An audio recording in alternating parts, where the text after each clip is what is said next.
So, kakain ako dito sa Thai King, guys.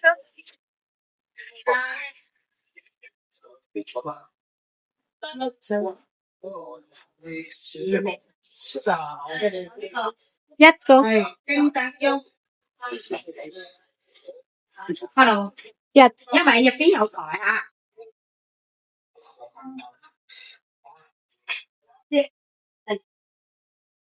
So, nakaupo na ako. Order na rin ako. Ang mahal yung pagkain. Pero masarap yung pork. Pakita ko yung presyo.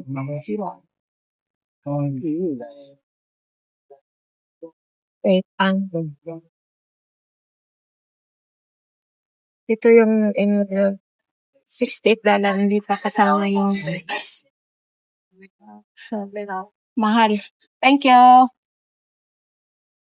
Pero ang gusto ko kasi dito, masarap yung ulam nila. Tapos, yung milk tea nila, masarap. Yung milk tea nila, hindi nila nilalagay yung ice sa loob ng milk tea. Ito yun. So, yung lasa niya, hindi siya nahahaluan ng tubig. Ang sarap niya.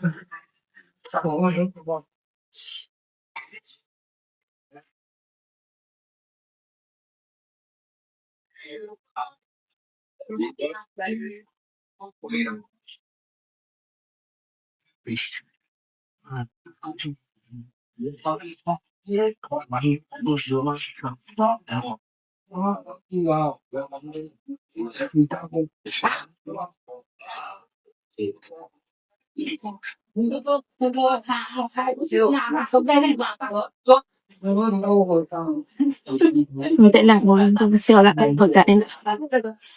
Ayaw ko mag-order ng dagdag kasi mahal. Magkano lang gusto? Walang magkano bayad doon.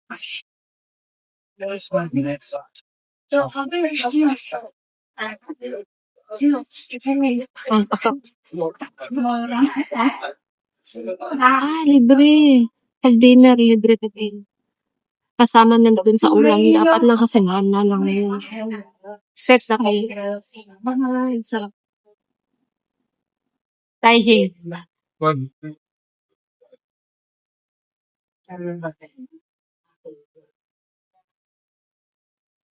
So, ito lang yung ulam ko, guys. 68, pero masarap pala.